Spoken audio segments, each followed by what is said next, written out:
NBA free agency is going to start tomorrow, and Adrian Wojnarowski, the insider from ESPN, has the update on Kyrie Irving. The market for Kyrie Irving, legitimate places that he would leave Dallas for that makes sense, that are available to him, it's extremely limited, perhaps almost nil. I think the full expectation is that he returns in Dallas. The question will be, what kind of a deal does he go back on?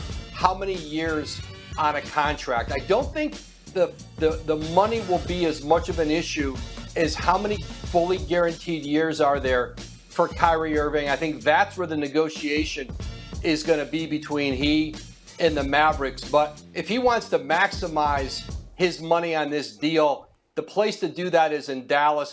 So the rest of the league, and I'm a little bit surprised, the rest of the league did not fall for Kyrie's Dallas stint.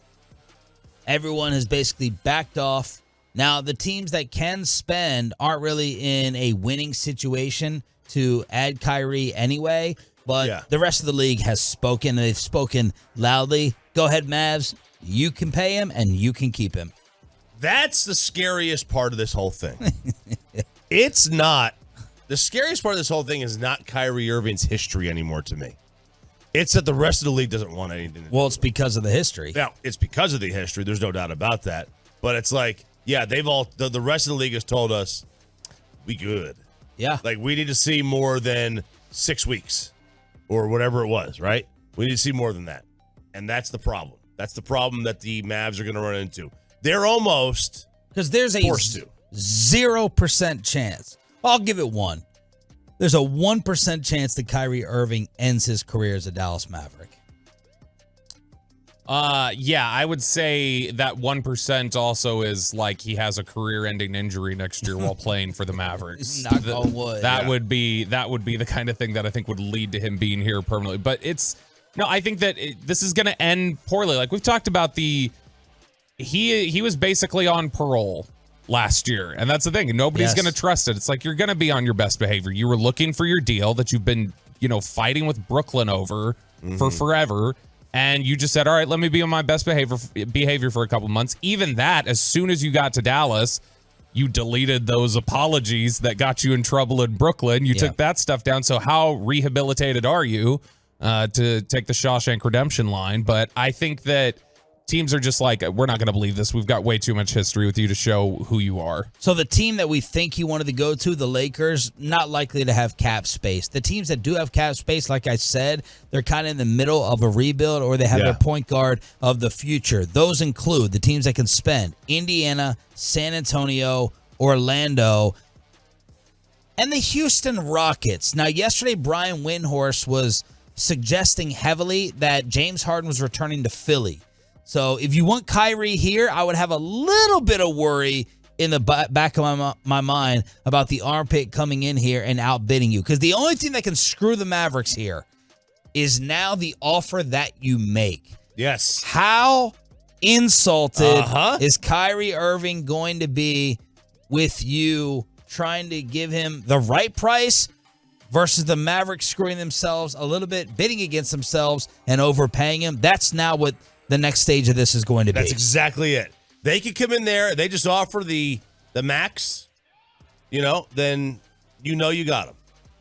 But if you want to play the game and say, we're going to bet that no one else really is serious about bringing Kyrie Irving in here, and we're going to offer him 70% of that or whatever. And then Houston comes in, and they already get his buddy James Harden, and they throw a bag at him, and the next thing you know, he goes there. Okay, maybe that happens. So he can sign. I think I have the pitch. I think I have the sales pitch to kind of gauge his temperament on how ticked off he would be. He can sign for 5 years, $276. Okay, that's $55 a year. But here's where I come in if I'm Nico and Cuban.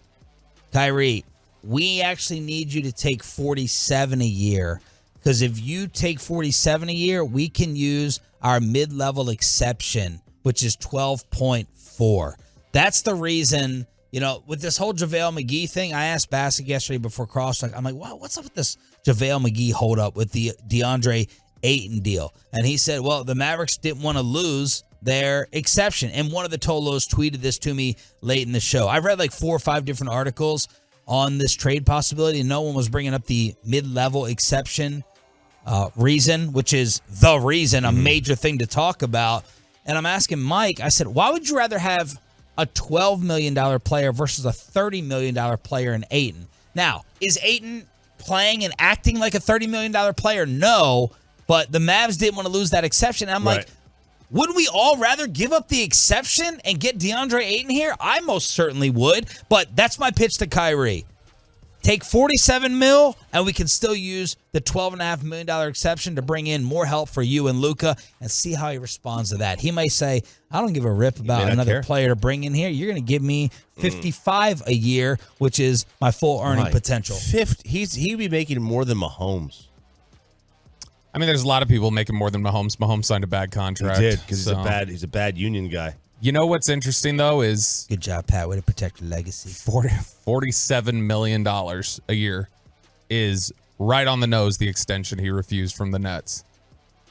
Interesting. Nets offered him 4 years, $188 million, and that's 47 on the nose. Ooh! What do you think he'd say to it? I know it's impossible, but... things have changed. His value has changed from when he turned that down. He turned that down in the fall of 21, I think it was. And so, I mean, there's a lot has happened in Kyrie Irving's world since then that affected his value. I know, he had 6 weeks of perfect behavior. Even since then, he's damaged his value a little bit, obviously. The suspension last year, everything else, that harmed him. And if he doesn't have the same sort of endorsement money that he once did because of everything, all the fallout from that, he may be more willing to say, all right, fine, I'll take $47 million because nobody else is giving me that. Yeah, like, here's the thing, though. Has he really? Because does it really matter? James Harden's going to get $50 million a year or close to it. Right? And he's not nearly the player that he used to be.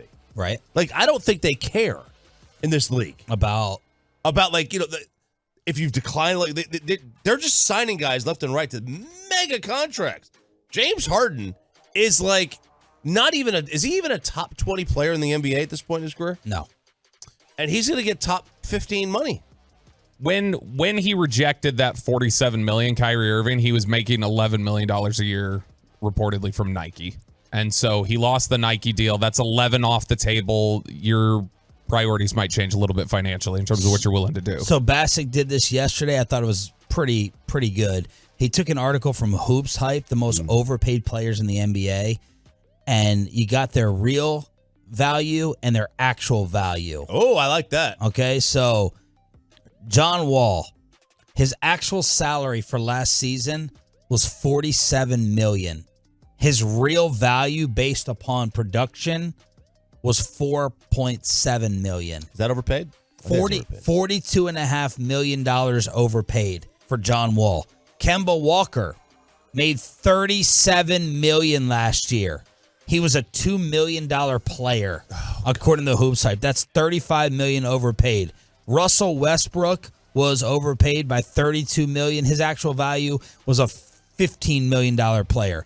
Ben Simmons made $35.5 last year. He was a $6.5 million guy. Surprised it was that high. Ooh, I was gonna say he sounds like he was $35.5 million overpaid. Bradley Beal, $43 million. His actual value was $17. He was overpaid by $25. Now he was hurt because also on this list is Chris Middleton. He was banged up and injured. Kevin Love, Klay Thompson, Andrew Wiggins, Gordon Hayward on the list of the top 10. Tobias Harris, Rudy Gobert, Karl Anthony Towns, Paul George. All the guys on this list in order of most overpaid. Do they have anywhere on that list DeAndre Ayton? I got Kyle Lowry, Evan Fournier, Nicholas Batum, Jonathan Isaac, Kawhi Leonard, and that's it. Sounds like DeAndre Ayton was worth more than $12.4 million last year. He's a double-double. So why was that a sticking point that you needed that $12.4 million player? Yeah. I don't understand what the Mavericks are doing so far.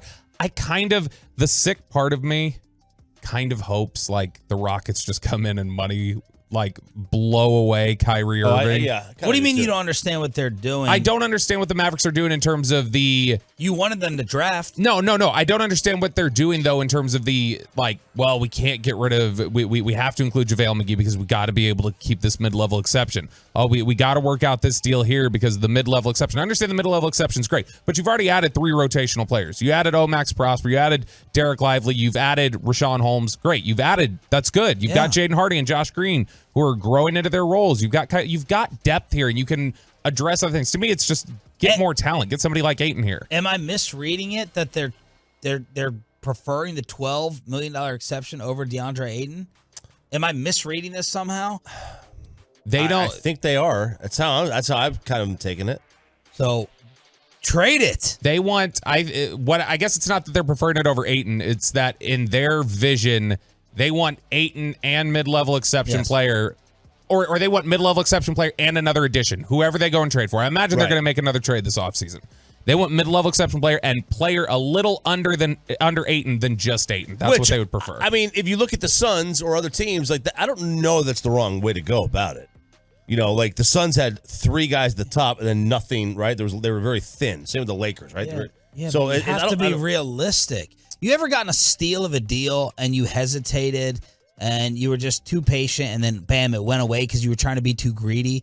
That's what you just described to me. If that's their mindset, which it probably is. So I'm going to get DeAndre Ayton from you for a crap sandwich that I'm giving out so I can use my mid-level exception as well. Both are not going to happen.